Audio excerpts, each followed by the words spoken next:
All right. Hopefully my voice was loud enough to carry and I don't have to repeat this again. I know for the movie things that the short course here is that we're going to start with a keynote address. And then we will go to the author who will give 3 points. He wants to talk a little bit about the history of the dynamics between this advancement in cyber technology and also what the government's role in that and how that works out. And then finally, he's going to make a suggestion, which I hope you'll listen quite closely to, about how this can be resolved going into the future. We will then follow up with a forum, which will be hosted by Taihe from The Economist. And at that juncture, we will have our panelists. I will introduce them then, otherwise you might forget them. And that will give a 5-minute presentation by each. It's fairly free form. And following that, we will have a question and answer period. So feel free, do not, this is a small group, so I think we can be quite informal. And if there's something that you need to be said, Maddie will be taking questions, so just raise your hand. Okay, at this juncture, then I would like to introduce our keynote speaker, and he's so distinguished that I have to give him. My name is, by the way, Einar Tang, and I'm just here as a moderator. They only assign this to me because they see me on TV, and they assume that I can do a good job at this, but obviously they were wrong. So going forward, we have Niels Peter Thomas. He is the president of Springer Nature Greater China since August 1st, 2021, which means during COVID, he was actually given a rise. I don't know if that's a situation because they couldn't get anybody in or simply because he was so outstanding. We will assume the latter. All right, he's going to tell you a little about his company and why they're important. He can give you some astounding numbers about the number of books that they publish on a yearly basis. He will talk a little bit about Thorsten's, why his book is important and why they chose to publish it. Without further ado. Thank you very much, Einar. Thank you very much for the opportunity to speak here today. So dear Einar, dear Thorsten, dear distinguished speakers, dear guests, we are celebrating today the publishing of the book, The Digital Sovereignty Trap, Avoiding the Return of Silos and a Divided World, authored by Dr. Thorsten Jelinek. Can I have the book? Well, I want to show it here. So here it is, so that you see the real one. Here is only the picture of it. Einar said already, I will give you some details on how many books we publish. And that's basically, if I tell you how many books we publish, you will believe me that we cannot do a book launch event for all of them. Because for us, actually, as the publisher, publishing a book, you could argue, is nothing special. Springer Nature publishes 13,000 new books every year. That is more than 50 books per working day. So even if I wanted to attend all the book launches, I would not be able to do so. So from that perspective, then the question is, why are we here? Why are we celebrating this book? And I think it is well deserved that we are celebrating here the publishing of this book. Number one, from the perspective of the author. Most of our authors have only very few books in their lifetime, so it is as important for them, the publishing of a new book is as important as becoming a father or a mother. There is an analogy to it, because you also go pregnant for many months with your thoughts in this case, and then suddenly there is a result, and then we want to show it to the whole world. So this is why I think this absolutely makes sense, but it also absolutely makes sense from the perspective of the audience and from the perspective of the readers, because I think this is really a book that is very timely and very important and talks about a very important subject area, and this is why we should talk more about it. We should introduce it to you, and we should also get your feedback on it. Thorsten is very much interested in the feedback from all of you, because this is a discussion that is very important. So what is the book about? So the book explores an important debate and the disagreements surrounding the tech governance in countries, especially like the US and China, at a broader level, involving several pairs of complex relationships like sovereignty versus technology, or protectionism versus multilateralism, or barriers versus collaboration. The author believes it's particularly helpful to understand today's stalemate by revisiting the history of telecommunication, because there is a span of 120 years where we can have a very good showcase of what is happening right now and how things can be organized. In the last 120 years, for example, we have the history of the International Telecommunication Union, ITU. And until the 1970s, market liberalization and technology development brought about the shift from monopoly to market, which led then to the deregulation that happened in the US, the UK, Japan, Germany, and other countries. So on the other hand, we have now US-led multilateral frameworks that were built to pave the way for US tech firms in global markets since then. And as today China's rise, the US intense rivalry is attributed to the technology shift behind. For policymakers, the involvement of more factors like intense competition, market concentration, and security risks with no doubt increase the challenges. As a conclusion, the author believes to avoid digital sovereignty trap and further conflict, new jointly agreed rules are needed. It requires policymakers to focus on global problem solving while preventing closure of meaningful channels of dialogue and action between the US and China, as well as between Europe and China. So from our perspective, this book is really a very timely and an important contribution. It is indispensable for understanding the profound shifts in global digital power. Every policymaker will benefit from the lessons in the book, and that the book has drawn from the history and the insights it brings for our shared digital future. As a publisher, we are really glad and honored to publish this meaningful book when the world is facing increasingly uncertain challenges. The lessons learned in telecommunications help us to understand the whole landscape of all industries worldwide.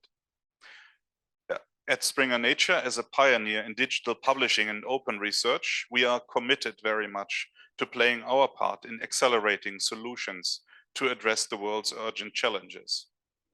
And as a closely connected partner with the world academia, no one knows better than us how important collaboration and communication is to the science community, which is advocated by the author in the book, but at the same time as well as cherished by us as the publisher. Now, with the book published by Springer Nature, we very much hope that the author's insights will reach out to the global audience in research, industry, and policy. So thank you very much for this contribution, and thank you very much also to the Taihe Institute as our local host here, to the sponsor, of course, to you as the audience, Page One as the venue, and thank you very much, and please enjoy this book launch ceremony. Thank you very much. Niels, thank you very much for those kind words. And first of all, I feel extremely humbled that you all have come to the book launch. And I'm also very happy that's not just about me, because I'm equally humbled about the speakers who will then later answer the very question, how do we collaborate again? So if I'm not convincing, then I hope that the panel will help me out later. So thank you very much for coming. And also I want to thank you, special thanks to the host, to the Taihe Institute. By the way, the Taihe Institute itself has a 10th anniversary. And though in the world of think tanks, it's still an infant.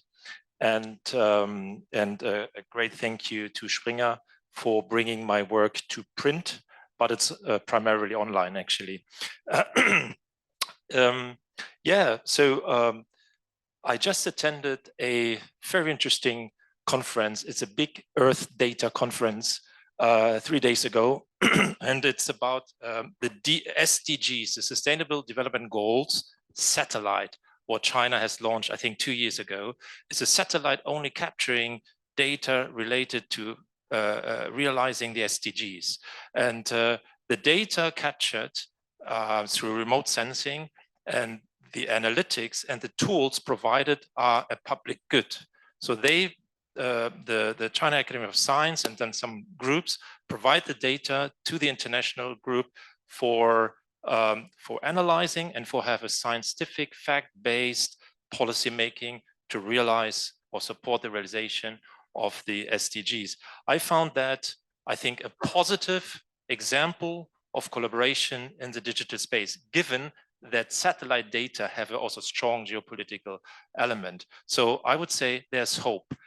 And this brings me actually to the motivation, of the book. It's a twin transition, the digital transformation and the climate change. So these, I think, without arguing, are the most profound changes we are facing. And they are actually quite different in nature, except that they are very profound, have a very profound impact. But what make them together is, number one, that both face a governance gap of tackling climate change and managing the digital transformation, and both face this sovereignty trap. And arguably, the sovereignty trap is a response to the governance gap. So it's a more inward-looking, nation-based policy making, as opposed to embracing a multilateral structure. And in the book, however, I primarily address the digital side, but I also have elements about climate change, of intelligent decarbonization. So I also talk about that. But these two, the twin transition, basically were motivating me to write this book. And yeah, so Niels, you already said we have. I think this book is also from my side front and center, because we are facing a downward spiral. There seems to be no way out of the current confrontation. We seem to be locked up, and for me, actually, to make sense of this impasse we're facing today, I think history, as humanity's greatest echo, might provide some insight, at least help us to make more sense of what we are facing today. And for me, this process started not just last year when I started having the pain of writing it, but it started actually already 2004 to 2008 when I wrote my PhD in Cambridge about China's transformation since the reform. And as it's supposed to be or happened, I wrote my empirical part in Shenzhen about ZTE, Chongqing Gongsi. So at that time, already lagging behind. I think Huawei is quite happy to hear that was already lagging behind Huawei. But I think there was still kind of, one was perceived as the cow and Huawei was perceived as the wolf. Maybe these are symbols those companies don't like anymore. But it started there. So ZTE opened up for me, and I could do all my empirical research. And it was arguably at the high time of globalization, from 2004 to 2008. Or let me say like that, you know, in the cartoon, when you run off the cliff, you run, and then you look and I say, okay, then you fall. So actually, I think 2004 and 2008, we were still running. And but on the geopolitical side, there were already consequences. And nevertheless, in 2008, China, in the telecommunications sector, converged with the West. Huawei, to say that, had the most patent applications before any Western company, Siemens, etc., was number one, ranking one. And the other Chinese company in the kind of top range was ZTE, but ranking 23rd. So it was already far behind. But that was a point of convergence and it was also the time when we moved from 3G to 4G for those who follow telecommunication. And 4G was in 2008 when the international community agreed on the standard.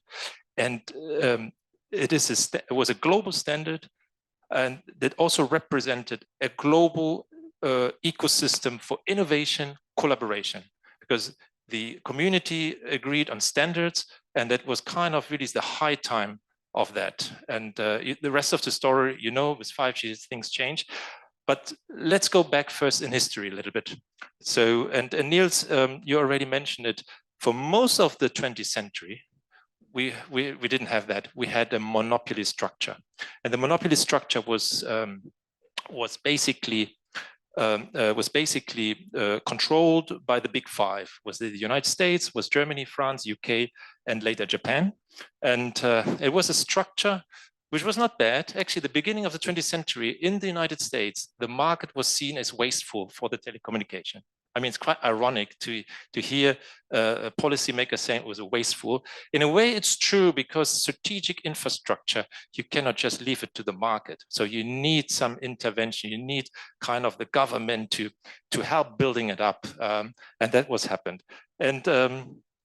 And also it was easier for the policymaker. It was just one organization, you had to deal with it. So if your policy changes, you know, you just deal with one company and not just with a whole network of companies and all the lobbying around that. Except that there were also a lot of, let's say, negative activities or aspects of that. So the prices were not set by the market, but were set by fiat, by just determining it. There was only innovation within the company. There was no innovation outside. The supply chain was controlled by the monopoly company. There was a PTT, like it was a postal telephone and telegraph. So they were not called Deutsche Telekom or British Telecom. They had all these quite strange names in the past, except AT&T. AT&T was the only monopoly which was a private company. All the rest of the big five were state-owned companies. And in the US, there was a deal that this kind of was a natural monopoly, and it was kept until there was a big lawsuit going on in the 70s when AT&T was finally taking apart. It was a system of rent-seeking, of government favoritism. The prices were cheap, was political capital, because for domestic calls should be cheap. For the international calls, it was not regulated. It was very expensive. How they cross-subsidized the cheap prices. And this system was on the international level, was legitimized by the ITU, by the International Telecommunication Union, which basically was controlled by the big five. And the ITU was not made for bargaining like the WTO, and was not made for knowledge transfer or technology transfer. So you see where I'm going, that the low income or smaller countries which had no indigenous technology had actually no chance to build up that capacity. And it was not in the interest of the rich world, of the big five, to transfer the technology. So in the end, it was around 100 years a global cartel. Until, let's say, the 70s to the 80s in Europe, a little bit later in the 90s, this all broke apart. And this breaking apart, we say, yeah, was the internet technology. That's true. The internet played a significant role, but it was actually the rise of liberal values, especially in the United States and in Britain, with Ronald Reagan and Thatcher, who very much and very charismatically promoted the liberal values, or what was called later neoliberal values. And because the internet was actually perceived also by AT&T as a threat. They didn't want that. They didn't want to use that.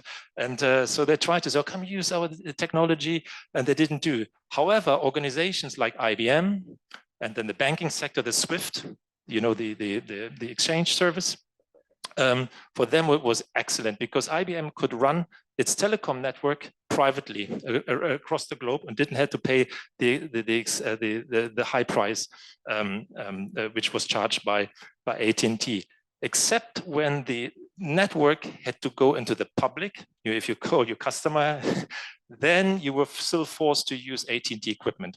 So there was a resistance, and the internet revolution and the liberal values, there was not a transition from one day to the other. It was basically, it took decades. Eventually, AT&T was taking a part into the baby bells, was called, not the cheese, then was split up in smaller regional entities.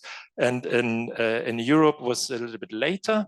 In 1998, there was a Telecommunication Act in Europe, and then it was basically deregulated. The EU, interestingly, resisted the TCP/IP, this protocol, and wanted to push its own technology, the ISO standard, until they realized, oh, and here is a very important learning, that the telecom and later the internet were embraced really as an opportunity once they saw the opportunity, and as an efficiency, source of efficiency. Today is different. When we look at AI, it's a source of risk. It's a geopoliticized, etc. So there's a complete shift in how we today perceive technology. Even though the EU didn't want the TCP/IP because there was a geopolitical element, and they wanted to have their own standard, but it was not like we see today. So there's a huge shift in the sentiment of perceiving the technology. And yeah, eventually Europe also liberalized. And what we see then, or what we saw, is an explosion of an ecosystem. This was the invention of ICT. The telecom network architecture became more granular. You had new players coming in. Innovation was outsourced, basically. So the big five operators outsourced innovation, and then there was a birth of the telecom equipment providers, like the Alcatels, the Siemens, etc., who then services. And because the innovation was outsourced, they had to agree on standards. So the standards actually also made possible this global network of scientists, engineers, researchers to collaborate and to come up with standards around the telecommunication. It was also the birth of the software developer. So it was and it grew, as I said before, when I then entered the ZTE for my own research. That was probably the peak of that development. And I remember clearly how Deutsche Telekom went to Shenzhen asking ZTE, can you produce a mobile handset for us? And the only question was there, I remember, it should be lead free. Maybe some of you might remember the problem of the lead, of the metal. And that was a big concern, and it should be lead free, which of course ZTE could, I think, do. Yes. It was, the interesting question is, and I think I need to speed up. The interesting question is, the United States had to rearrange its relationship to the private sector, because now it had not to deal with one, but it had to deal with these so-called multinational corporations, which became proxies of American foreign policy.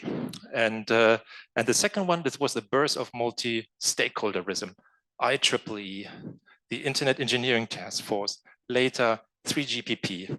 And here, these are wonderful organizations, and they contributed to standardization and research, but they were all controlled by the United States or the West. And only in 2016, the contract between the US government and ICANN, the one which administers the IP, was terminated. So you can mention, why do I mention it? Because for China, that was always problematic, the control. But the US, of course, the US lost the control of the old telecom, but was not lucky. They invented it, but we have to say they invented the telephone, they invented the internet, they invented a lot. It's not just to say, oh, they lost something, but they lost over the Europeans, the telecom business. The Europeans got very strong, and China was rising also, and had the internet. And through the internet, TCP/IP was not a gift, was not a public good, was not a gift to the world. I would say it was a friendly manifestation of US hegemony. So it was not a commonly agreed standard, it was a de facto standard. It was easy, it was a brilliant technology, and or is still. And this way, the US could maintain, the leadership in technology. And this is different, but now they're competing on innovation, on leadership, and that's where we have the trouble today. I will come back to it. The only late emerging economy, as you can guess, who broke through 100-year asymmetrical distribution of technology and control was China. And it's very easy from a Western standard to say, oh, that is, or how we see it, is through copying, reverse engineering. Of course not. It plays a significant part, reverse engineering and copying, but this doesn't explain the rise of China's telecommunication leadership today. It was basically through 3 steps. First one, China launched an R&D program in the 1980s. It was similar to the US SDI, the Strategic Defense Initiative, similar to Europe's Eureka, and Japan's Human Frontier Initiative. So those are all government-led, state-led research, big research activities. You might call it industrial policy, in order to create a community of engineers to integrate the universities and to collaborate and to contribute to research. Without that, you don't have the culture and the capacity actually to copy or to further advance that. The second one was the import of technology and joint ventures. So that was before the opening up was impossible. And this was financed by the World Bank primarily and by the Asia Development Bank. And the third one was local competition. So you had ZTE coming, Huawei coming, Datang coming, Zhulong coming. So they were all competing against each other, and one or the better or the other. And clearly today we see that Huawei basically is the only private company. ZTE was state-owned, private, so hybrid, and Huawei is the only one basically has emerged as a leader in this field. Today, I think what China has excelled more is to build ecosystems. So it just not focuses on one, it builds a whole ecosystem of buyers, supplier, university in a, I think it's set in a mayor-led economy. So if you're in trouble, like BYD was in trouble, and then it found another city, another province, they got funding, and then it became rich because the mayor had a very strong interest to attract the company, provide financing, and build an ecosystem. And that's, I think, behind that. So it's far beyond the copying idea. And yeah, so China made that as the only late emerging company. And the key lesson is that the poor country cannot become rich or converge with the West based on market dynamics alone. It needs to intervene. It needs to build up, of course, a modern industry. It needs to build up social capital, and it needs to have robust institutions. And I think in all those 3, China worked the government very diligently to achieve that. So a little bit fast forward, China broke through. So we come to this second theme. Yeah, Aina said I have 3 themes, and I picked 3 themes because usually students can remember 4. I said for the book I have 3. So the first theme was on globalization. The second is this disentanglement, disruption. The third is a collaboration, which we'll hand over to the panel discussion. Now we enter this disentanglement or disruption, de-risking, you name it. And what are we seeing here? And these are some terms I'm iterating in the book, is that the primary reason what we see today, the primary explanation is and that's a critique you find in the West itself. You know, the West doesn't need anyone to criticize itself. Is actually a Washington consensus-led capitalist globalization has already reached its limits. The limit is a climate change. The limit is a constant crisis, economic crisis. The limit is that the government always needs to bail out and always needs to intervene to rebalance the economy. And I think we have clearly reached that limit. And multilateralism also was born in globalization to help with the crisis, which a national government couldn't do anymore. And that was this golden straitjacket, what Friedman coined, that local governments had to give up their sovereignty, give up social policy for more a neoliberal Washington consensus based. The Washington consensus was 1989 based values of deregulation, low taxes, etc. All these values, which today are not popular anymore. That's already passed. But that's the core of the crisis. then you can see that what we see, the demand for sovereignty today, is first and foremost a reaction towards the crisis in multilateralism, towards not sorting out the previous limits of globalization. That's number one. So the return of sovereignty, the legitimate right, and this is not to get me wrong, the legitimate right to control and make independent policy and technology choices, that's a legitimate right. But what we see, it has passed on into protectionism and into coercion, and has undermined 5G deployment. And in that field, for the first time, while 5G was still jointly developed as a standard, as a global standard, 6G, we have the first time where we have a clear cut. The good news is there's still an MOU between the EU and China, but you don't see that in the media. You need to really search to find those, because this is not popular news. But both sides, of course, for China, this global standard is very important, but also for the EU and for the United States, a global standard is important. If we don't have a global standard, then we will not have that global collaboration, innovation, what we had before, and all the benefits what we saw before. Let me conclude, and that's probably the prospects of collaboration. And I will make it quick, because we have this wonderful panel. I think multilateralism is desperately needed, and multilateralism is basically to counter the heightened demand of sovereignty. So we need to be sovereign. If you're too sovereign, that's not good for a global community. So we need to have a reform multilateralism. That's number one. This is a polycentric structure, and I would like to quote here Qiu Jin. She's the LSE. She's a professor at the LSE. She just came out with a new book. So I make maybe it's not with Springer, but I make. It's a wonderful book. It's the new play, China, the new playbook, and she basically said the formidable challenge we face in that coordination will need to occur not between like-minded countries, but between two countries that are economically competitive, technological parallel, and politically divergent.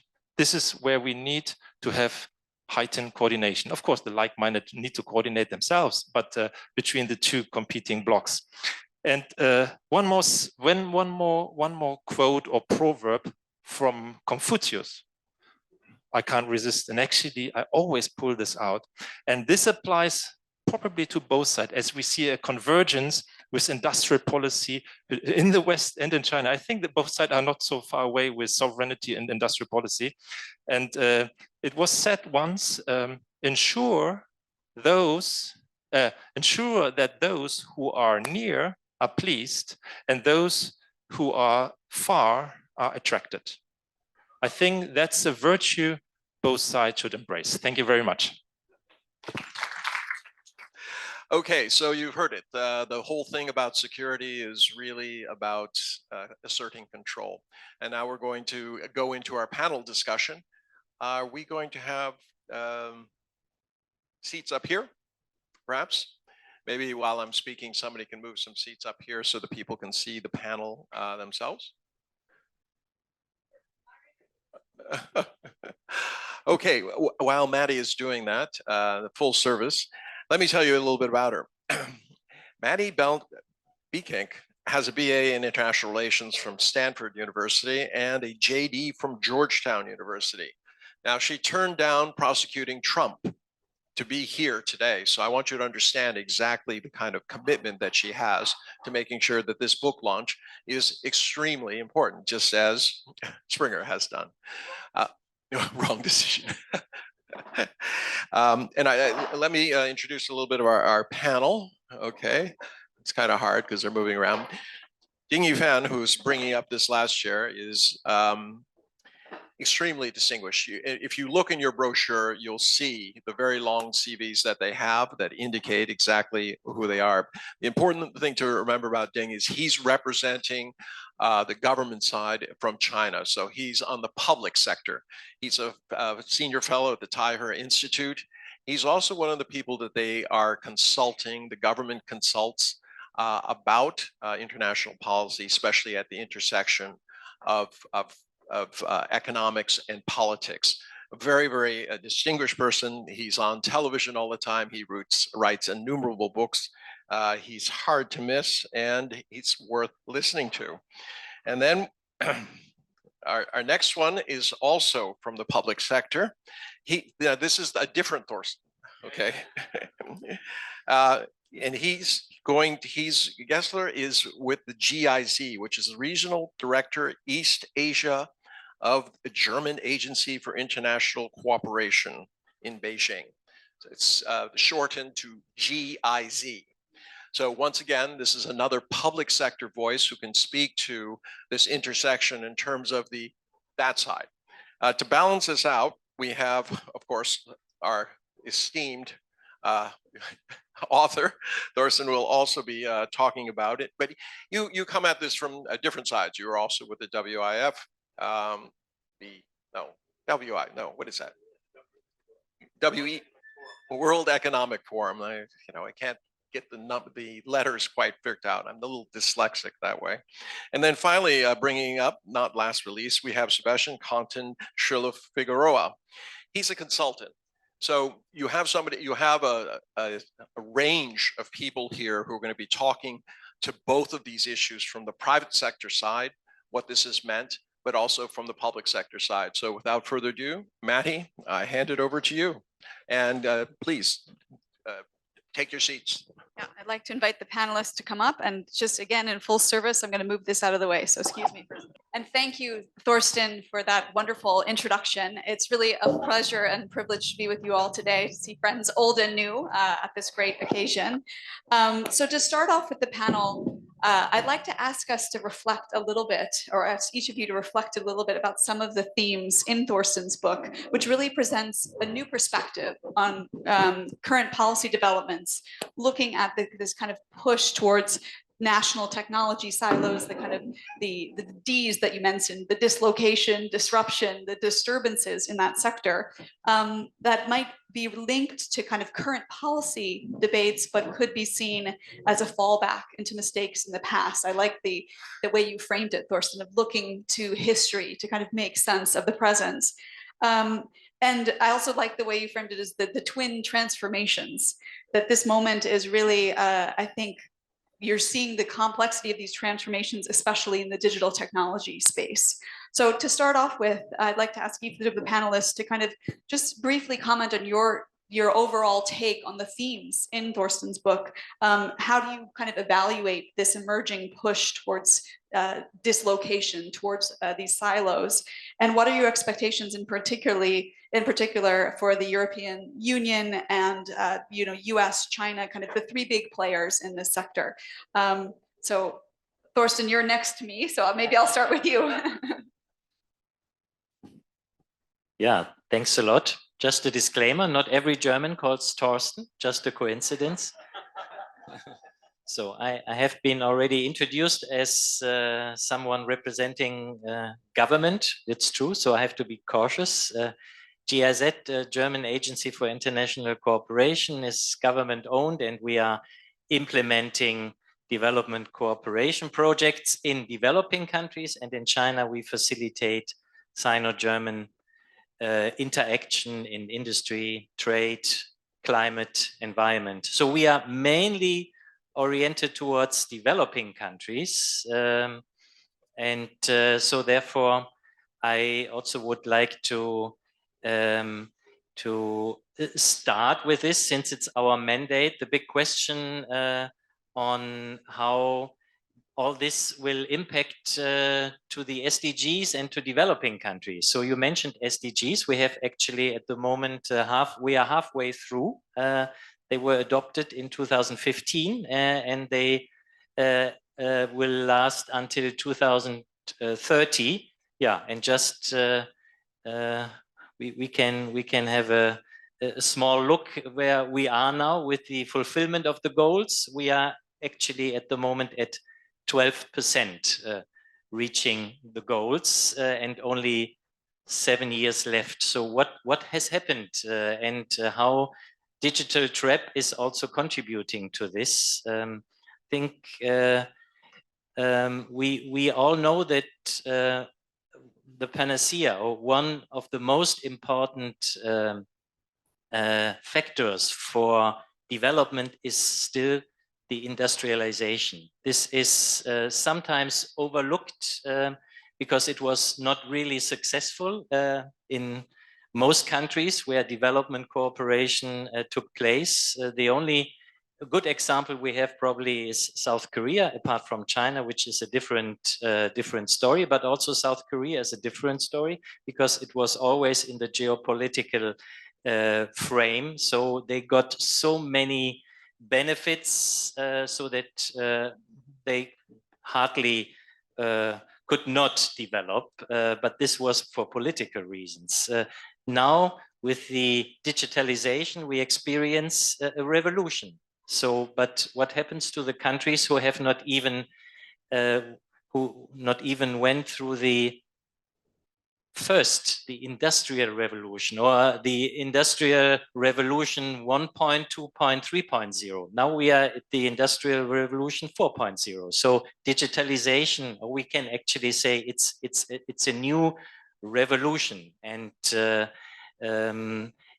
big question is how we can find global governance in this. Therefore, I fully agree, and I also take note. I'm not commenting, but I also take note of what has Thorsten said about the Big Five and the cartel of Western countries in the past, and of course not only in the communication field, but of course also in the financial sector.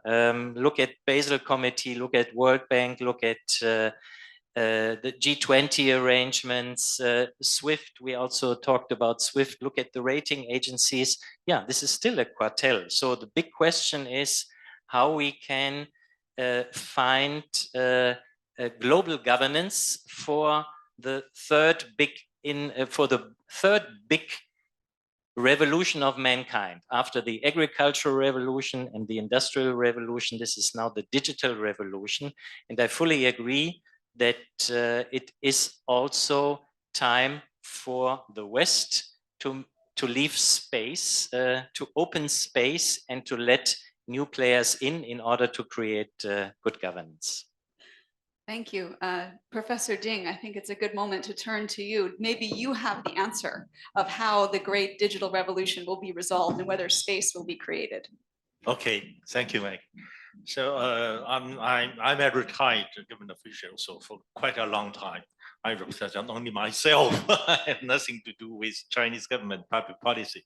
So I just to be very, very brief, I wanted to be very brief. I wanted to give a favorable echo to Thorsten's book about those telecommunication revolution, because we can draw some lessons from the development of this telecommunication revolution to look forward for future development of these. And I think that telecommunication revolution or telecommunication deregulation is the fundamental basis for globalization. While globalization historically have brought us many wealth, historical compared to other period of time, this golden age globalization since the second half of the 1990s and the first decade of this 21st century had brought us a lot of wealth to the global economy. If you look at GDP growth at planet scale, that brought us a lot of wealth. And if you look at the international trade growth during this period of time, that brought us a lot of wealth. So while unfortunately, this wealth has not been fairly and socially redistributed to the whole society. That's why that triggered so many mass protests in Western world, especially since the financial crisis of 2008. We witnessed the rise of these Occupy Wall Street movements, so on and so forth. So that I think that we have to think twice about the consequences of these movements and the reason of these movements, not to throw out hesitantly the baby with the bathwater. Well, I think in many Western countries, they are throwing out the baby with the bathwater. So that's the pity. That's a critical question. So you cannot come back to national sovereignty to solve all these problems that humanity is facing today with a global village. You cannot solve all these problems. That's why I think that even when we come back to national sovereignty, we should work together to find some solution for global governance. The revolution of telecommunication will lead us to future, you say, 5G, 6G, and all these that will give us a lot of instrument to deal with current problems. But if we divided the world in many, many parts, you divide it between United States and China, but in the future, you may divide it in 3, 4, 5 parts. And then that will reduce greatly the effectiveness and efficiency of our development. That will, and then we will feel other aspects, other negative aspects of these so-called national sovereign development.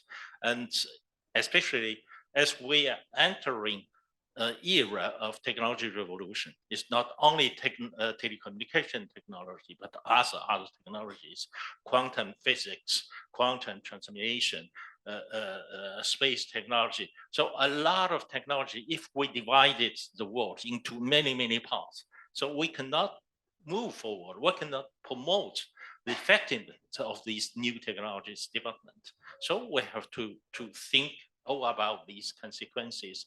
We have to find the solution, not by confrontation, but by cooperation.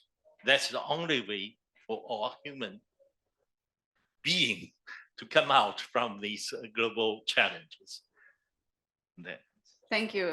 You know, I was struck by in your comments that actually The Economist in January 2019, we said the golden age of globalization was over, and we were entering a phase of slowbalization. In part because of some of this emerging national sovereignty tensions. But just as you highlighted, it doesn't solve the way in which our global interconnectedness is a reality that's here to stay. We need global solutions to global problems. If nothing else, the pandemic should have really brought that home, where national borders were not respected. But I would say that's exactly where we find ourselves in the digital revolution as well, which is why we're grateful for this book and this conversation. And now to your opening thoughts, Sebastian, before we go into some deeper questions for each of you. How do you kind of view this quagmire that we're trying to unpack?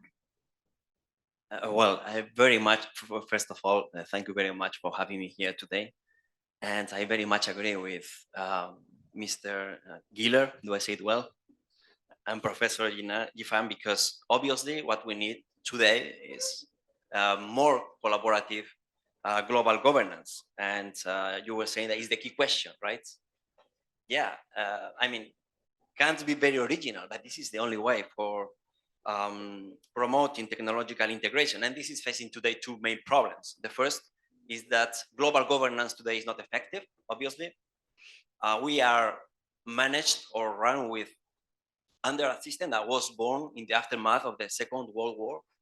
So is in 2023, are these rules, is this system still valid for running our current affairs when in a world that is developing and growing and moving so fast?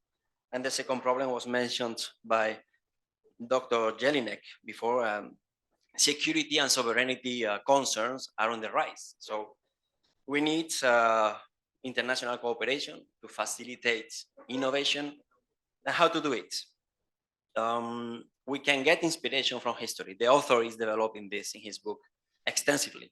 And it's true, we can mirror ourselves in how societies were dealing with technological transformations and challenges in the past.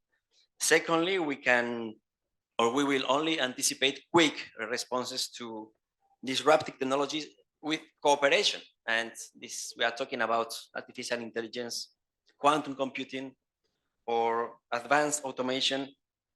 And you were mentioning the European Union. Well, the challenge in the European Union is how to now link how to promote innovation at the same time that we are permanently implementing regulation. It's again a world moving too fast for an institutional system that is good, that has been efficient, but is not answering today to our current problems, and it's even becoming a burden. And I think that Europe should play a role in shaping international standards that help. So collective approaches would produce mutual benefits by strategizing all together how to improve new jobs, how to face new economic developments, or how to also improve economic reform, education reforms. And third, can innovation unite nations?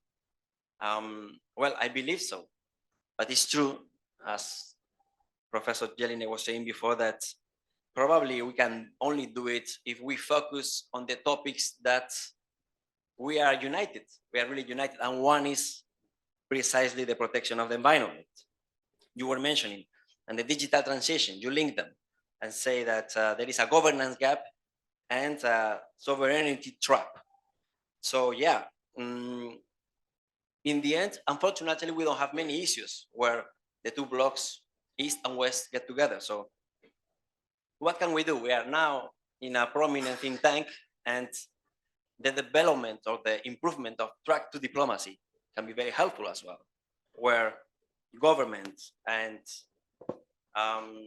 industry, society, civil society, academia meet and are able to build together to shape policies, new ideas, innovative ideas, without borders, because this is the problem we have today, that walls are getting bigger and stronger. So collaborative global governance supported in history, in anticipation, unity, and public-private cooperation. And you might say, well, thank you. Did you really come to Beijing for saying this? Sounds maybe basic or obvious, but yeah, all the other topics are now part of the geopolitical confrontation.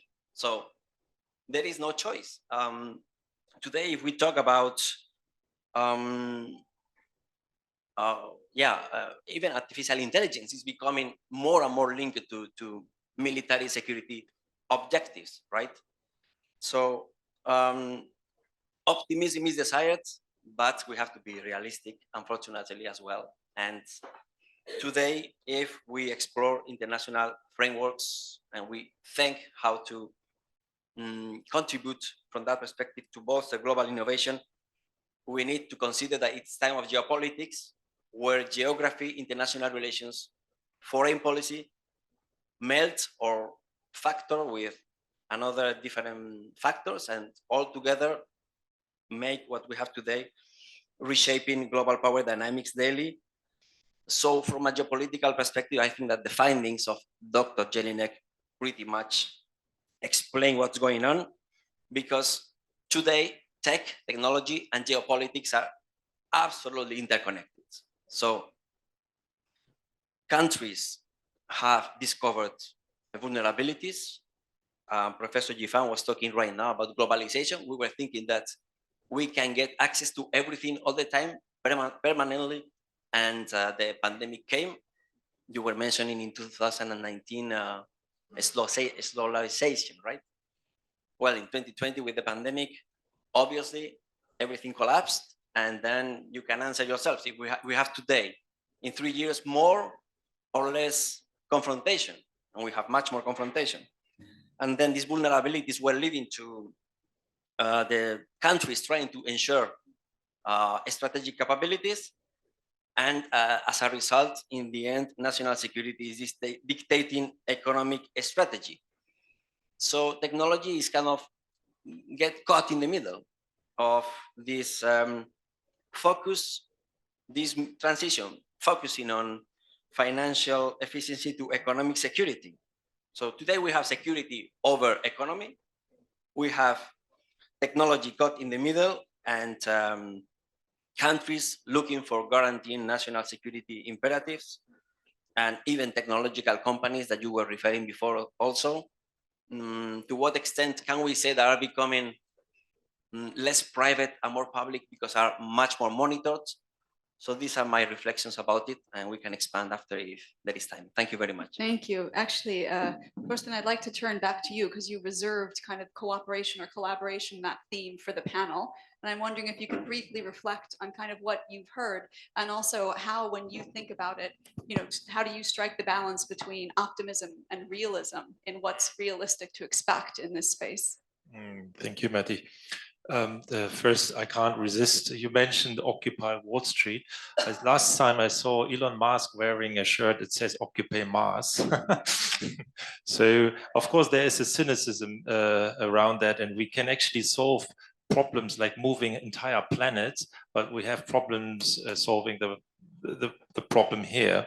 And I think when you look at the state market dynamics, China could make the way up because it had more state. And I think the West complains it's too much state, right? So it needs to kind of let the market do and be open.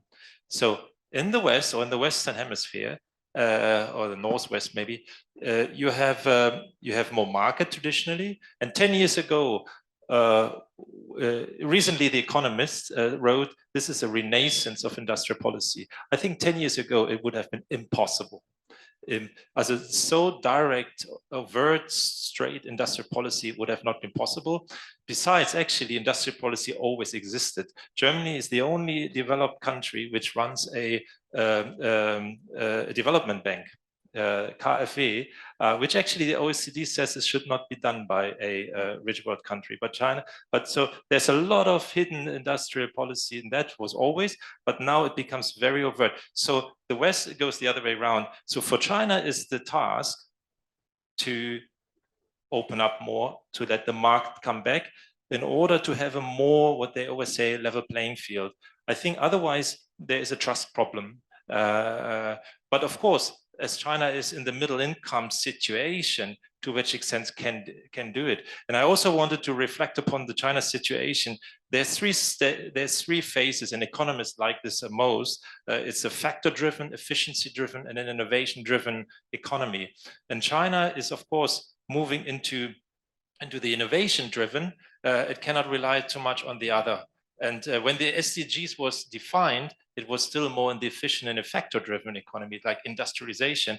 And now it faces the challenges of turning into an innovation-driven company, which causes the big tension with the United States because it's getting into the leadership of innovation, because innovation is the only way you can actually sustain growth, the development. And you have in the other two phases, factor and efficiency driven, you have diminishing returns. So you can, how much can you squeeze out of your production? Yeah? How much resources can you extract? So there's a limit. And yes, you're right that the West is kind of, you don't hear the word competitiveness anymore.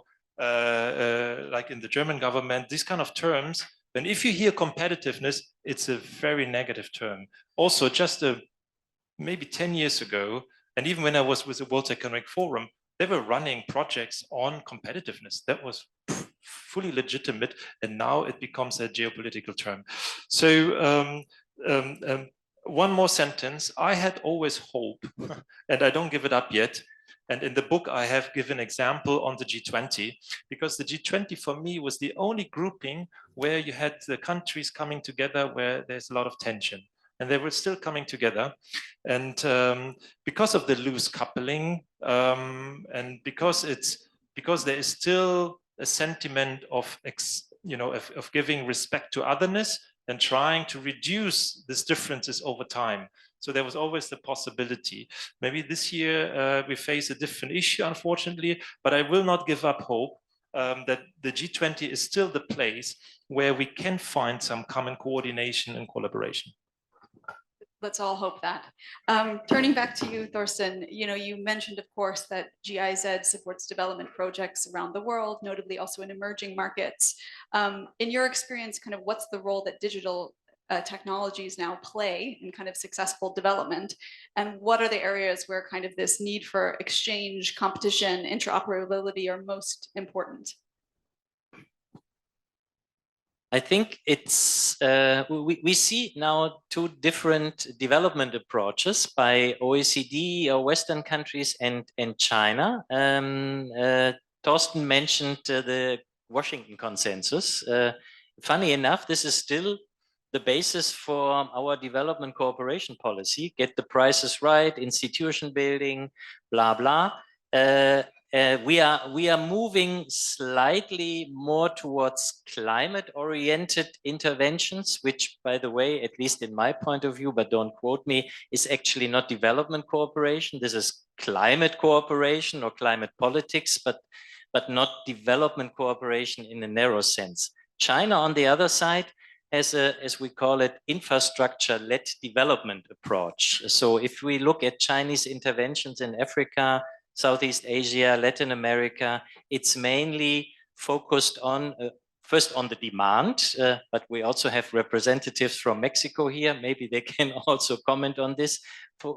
On demand, focusing on building up infrastructure, physical infrastructure, energy infrastructure. So now this becomes interesting because it's, of course, not only railways, ports, and roads, but also digital infrastructure. So, and in this sense, maybe we can say this is a big chance now that China becomes even more important actor also in the United Nations by creating simply facts. And I don't see at the moment that the OECD countries are reorienting their own policy, development cooperation policy towards infrastructure. Even there are some programs, Build Better Back and global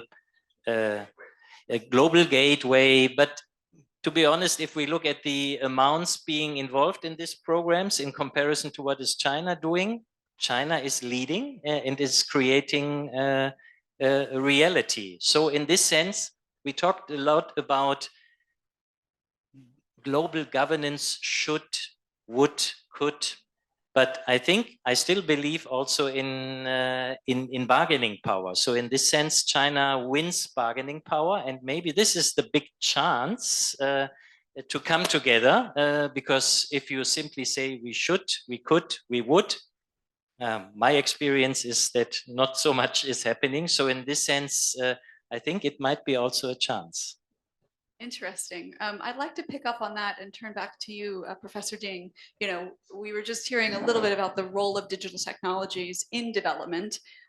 We talked earlier a bit about kind of China's most remarkable development story.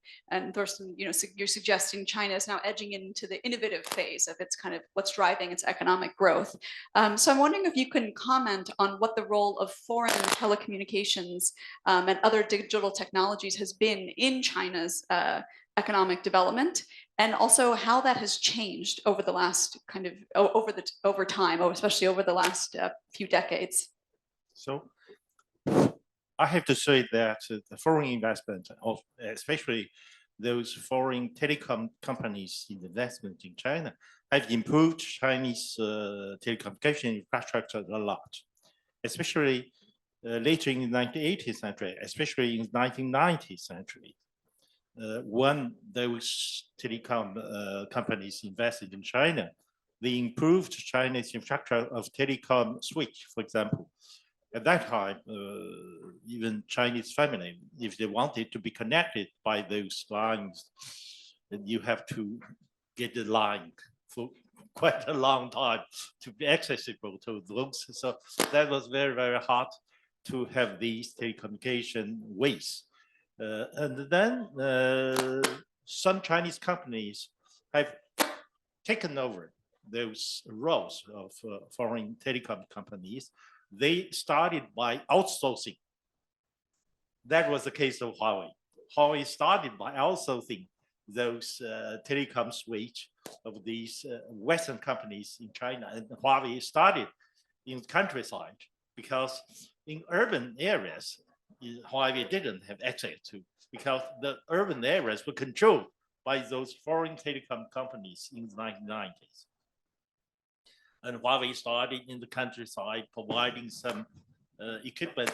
But Huawei realized that they have only can make progress by investing in R&D, in research and development. So they decided to invest in R&D, and they improved those technologies that we have introduced from Western countries in terms of telecommunication equipment. Huawei improved these, and Huawei put forward some improved equipment that gain public support, that gain people's support, and so little by little, Huawei compete. To some extent, Huawei outcompete those Western telecommunication companies in China. First of all, in telephone switch, in those equipment, then later on by when we introduce those wireless infrastructures, and then Huawei becomes predominant in the market. So that's how it evolved. That's how Chinese technology realized you have only to invest in R&D to absorb those introduced technologies and to innovate, to promote, to adapt it to your national market so that you can make progress. Thank you. I think the focus on investment in R&D is an interesting one.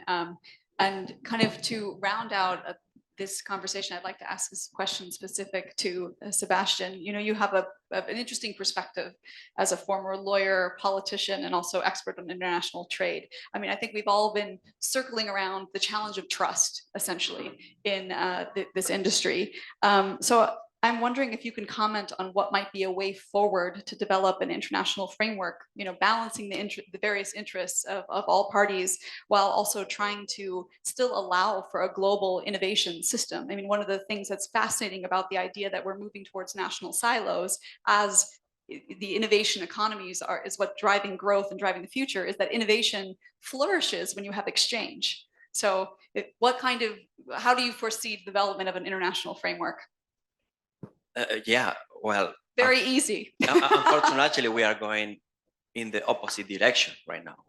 Professor was mentioning about the block divisions also in the book. The author expands about how block confrontation is getting bigger and bigger, and that's my perception as both as a working consulting for private companies and as a researcher and trying to understand from more academic perspectives. Well, there is all this power of narratives that for me is very complicated many times to explain the realities, because people don't want to listen or don't want to, no, this is not like this, because so here in this clash, we run into from a more technological perspective, how to find international frameworks to improve global, in this case, to find solutions for global challenges through technology. So we have, for example, the weaponization of technology today, nowadays. We have countries who are doing two things. One is trying to build self-reliance and trying to be technological independent. And in this, China has a big advantage because they started much before, even if the US is trying to do as much as they can right now, banning certain technological developments and prohibiting some of them. But if you consider the situation is, in the case of the US and China, in this confrontation, you find how the US is trying to mingle everyone. For example, in Europe, there is huge pressure right now, and only the Netherlands actually joined because they have the most relevant company on semiconductors in Europe and one of the most relevant in the world, top 3. And they were forced to join sanctions and or to prohibit the transfer of certain technologies. But if you consider European perspectives from another side, the US is making problems to China because there is this great power competition going on. But Europe has joined the US in sanctions on Russia because of the war in Ukraine. But Europe as a whole is not joining the sanctions on China so far, because the pressure is huge, as I say, and I see this tendency and how also the narratives in the European Commission are evolving. So is this the scenario for constructing international frameworks? It's so complicated. And unfortunately, I would like a situation to be different, but unfortunately, this is getting worse and worse. And these are our leaders who are making these decisions. So the only possibility, I insist, could be the protection of the environment. This is something that everyone is having the same goal and having the same purpose. This could be a good beginning, because this international forum have the ability of getting together the people. And just Professor Jelinek was mentioning right now the G20, a place where even if it's 20 countries, there are 193 countries in the world, but you put together two blocks that otherwise, where do they sit and talk? Not in the Security Council, United Nations, right? So it's complicated and hard, and yeah, probably we have to go back to some Confucius quote for convincing our leaders that they should try to get together in more topics and try to focus in, probably you were mentioning how innovation helps, right? Is the only way to guarantee growth. I was saying right now, Professor Jelinek. Yeah, so there are topics that instead of being part of the confrontational front should be part of the agreements front. So let's hope that they start to work on that direction. Thank you, Sebastian. So you seem fairly pessimistic about an international framework or the practicalities of one in a context where there's trade without trust, especially in the digital technology space. And one of the reasons is, as we were talking earlier, it's not just infrastructure, building roads or trading socks or widgets, and the difference between tech that's used in autonomous driving cars and tech that's used in missiles can be a few lines of code. And so if you don't have trust, how can you possibly trade or have a framework? Andres, with that as a background, I'd like to actually just turn to the other panelists. Does anyone have a more optimistic or alternative way of thinking about potentially an international framework, at least for the governance side? Yes, I hope somebody would.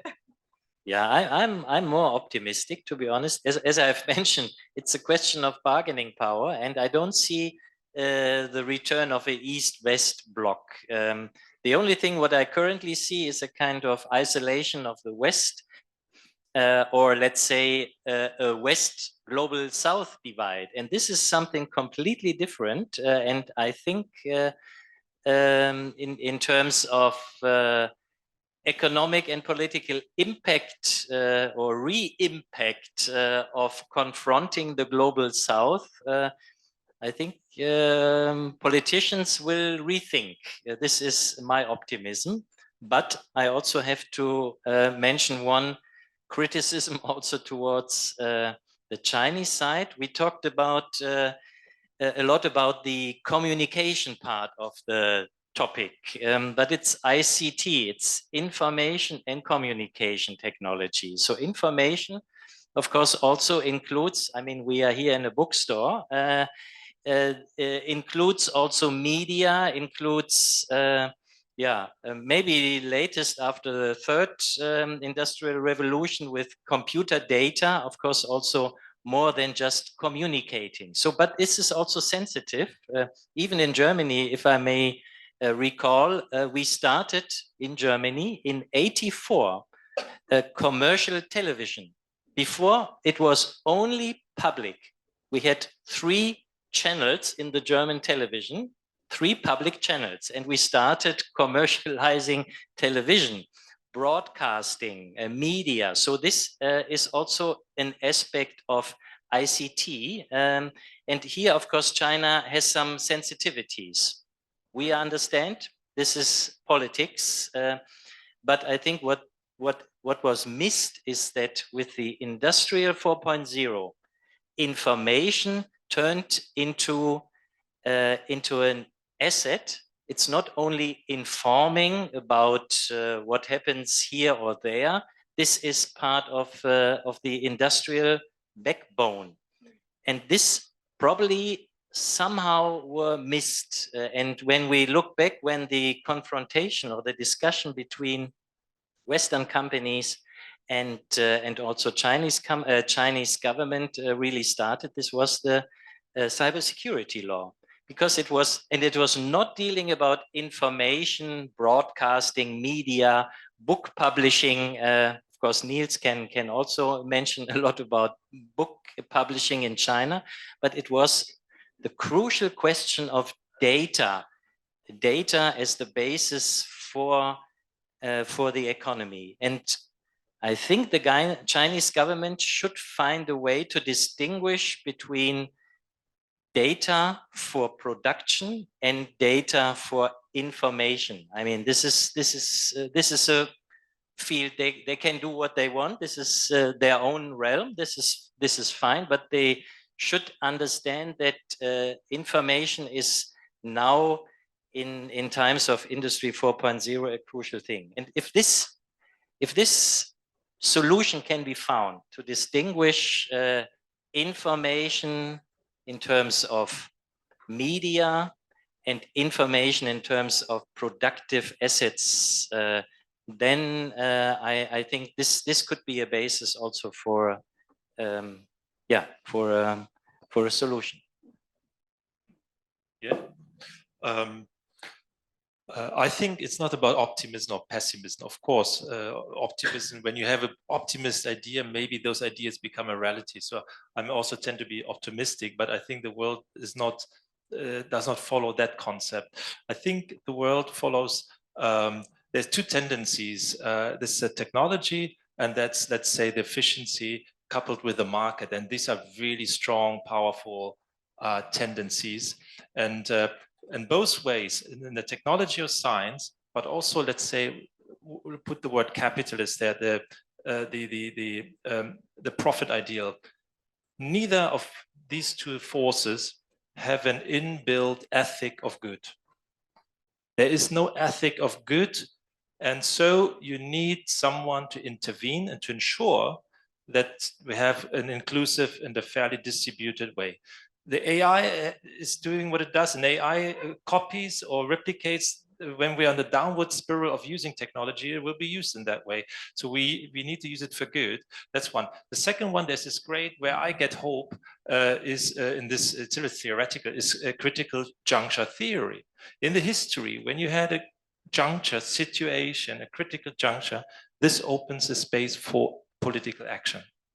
And I think we're in the juncture. It's not sure whether we are fully in, or I hope we're not out already and the path goes further down. But this is a moment, and where you, Thorsten, where you said, where even the West sees, oh, now we have almost a global South, turning against us in a way. And I think today I just read news, or yesterday, that we have to revisit how we act, I think, with Africa, with the global South, on a eye level, they say, whatever. So there's a bit difference between talking and then doing. But I think in the critical juncture, we have the hope. And on the practicality, I want to say also, actually, to echo what you said, Thorsten, on the Belt and Road and on the, let's say, the Washington Consensus. I think this is a comparable thing. When you look at the 10 principles of the Washington Consensus, I think these are 10 probably, right? There's no principle of collaboration. No. Yeah, but there's no on collaboration. I don't see any on collaboration. And as China celebrates the 10th anniversary of Belt and Road, and when President Xi went to Kazakhstan and Indonesia and formulated the founding principles, I think you have the half of it is about collaboration. And it's infrastructure and collaboration. And of course, there is a certain pressure to also emphasize collaboration because to collaborate with the ASEAN, etc. So, but nevertheless, there's something on collaboration. And the good news is, I think, it actually initiated, okay, the Build Back Better world is, I think, doesn't exist anymore, but the PGII, from the G7, this exists as a global infrastructure initiative, then the European Global Gateway. And why do they exist? I think it's a reaction towards Belt and Road. So at least in this sense, the receiving countries can more choose, even though it's neglectable in terms of budget. You see in those global gateway, etc. But I think there, in a way, there is some convergence on that level. I think that's my observation here. Thank you. Well, we have a little bit of time for questions. We've gone slightly over. So if there are any questions from the audience, we'd be delighted to take them. Okay, I guess I'll just walk with the microphone. Yeah, I'll take mine. I'm going to start with the ambassador since he's closest. Well, it's not in that capacity at all. Oh, in your personal It's a capacity then. Completely personal, very much personal intervention, more in my capacity as a long-term internationalist, multilateralist. I agree with everything that has been said about collaboration and development of standards and governance issues, but I think it misses the key point that we are living through now. Just think of the relations between Europe and the United States throughout the second half of the last century. There was a lot of conflict on agriculture, on industry, on Boeing against Airbus, and they just couldn't find the point at which they could agree. It got worse and worse and worse and worse. And this is between countries that were the same civilization, very much, very friendly to each other, with massive amounts of people from the one continent making the elite and the working people and everybody in the other country. Despite the basis of sympathy, there was mistrust and lack of cooperation. Because, you are completely right, they didn't have enough common standards and enough collaboration structures and enough governance mechanisms. And that became very much the emphasis as time passed, and I think they've done pretty well. But vis-a-vis China, I don't think that is the issue. Vis-a-vis China, or not the only issue. You have also the problems of subsidies and accusations and lack of transparency. You have all that. But you also have, I don't know, this civilizational distance that combined with the rest is probably breeding and has bred a lot of inner mistrust, at least from one side to the other, inner fundamental mistrust. And to say you have to collaborate is to say you should not have cancer. Get rid of your cancer. I really believe there is something more fundamental here. And I don't see enough efforts to tackle these issues. If I suspect that my smartphone or my computer has a virus, I call the experts and they check it and they tell me, yeah, it had a virus, it's clean now. If I suspect that my house is bugged, I call the experts and they check and they, for a budget, they say, they will tell me, I don't think it is bugged. And for 10 times the budget, they probably will say, it's not bugged, we have cleaned it. I haven't seen the similar effort at the country level. For example, for China, to be able to say, what you are saying that my goods, my cars on your road are going to be conveying information about your people, and it's a mechanism for spying and all that, that should be addressed. I've been thinking that for years. That should be addressed. I would imagine that there should be a greater effort to say, okay, you're saying that my technology company sitting behind me is very good at spying on you. Let's develop the systems to check it. Let's turn your suspicions, your loud suspicions, into specific accusations or debunk them. And I haven't seen the effort to do that. It's not collaboration. It is basically managing the mistrust and overcoming the distance. It's an excellent point. I think maybe to kind of sum up, and I'm happy if anyone wants to respond, and this also indicates we might need to continue the conversation over tea in a moment. There's not the framework that allows for that deeper conversation in a kind of trusted setting where you can sort of say, this is the mistrust that we have, but we need some framework to clean the systems, to have the chemotherapy for the trust cancer, so to speak. You know, I don't know if anyone wants to briefly comment or, okay, yeah. One more comment, and then there's so many, so we might. Thank you very much. Christoph Zuckerberger from Geneva. I'm listening very carefully, and it's very inspiring what you say, and I agree with most of what you said.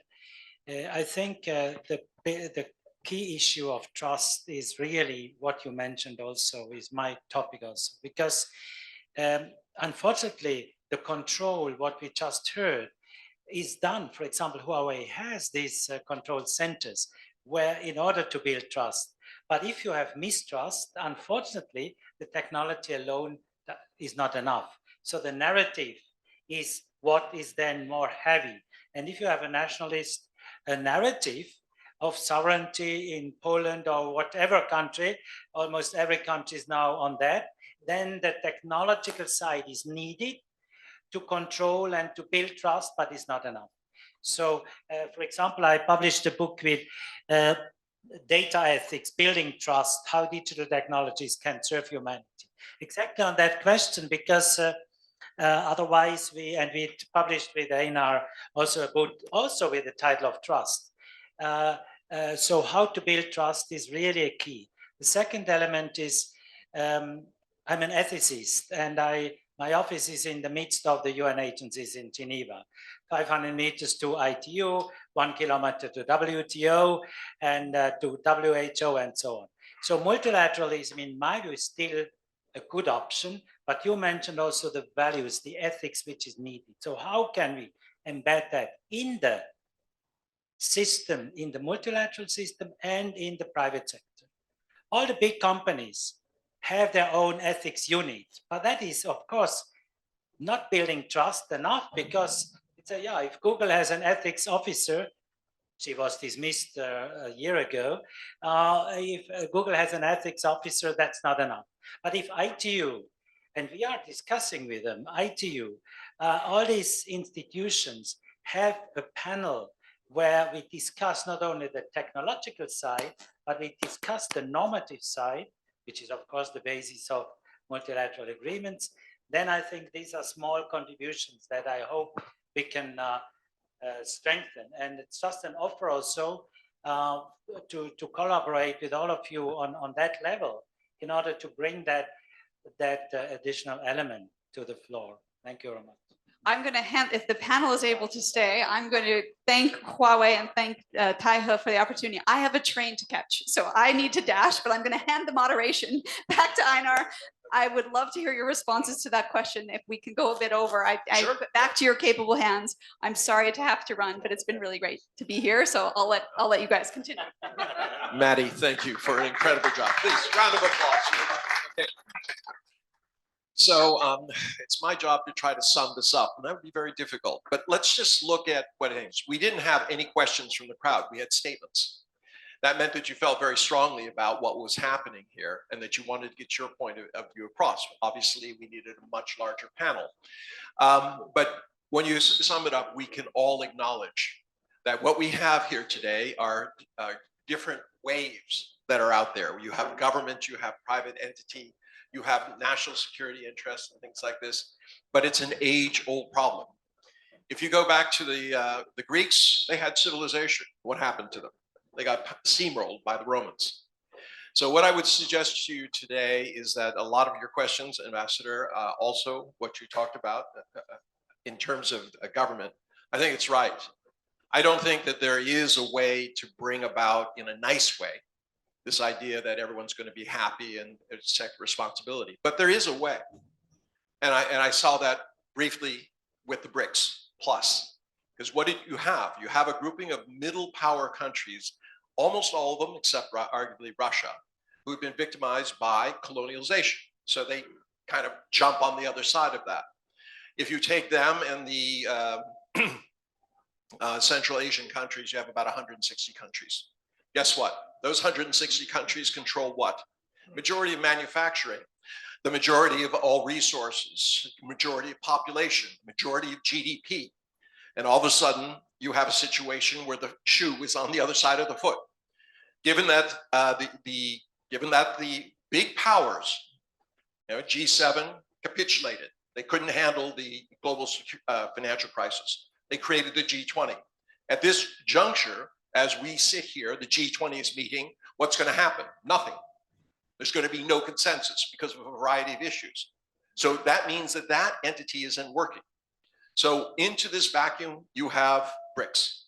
And what does BRICS represent? It could represent that we're not going to take promises that you're going to give us $100 billion a year to handle global warming.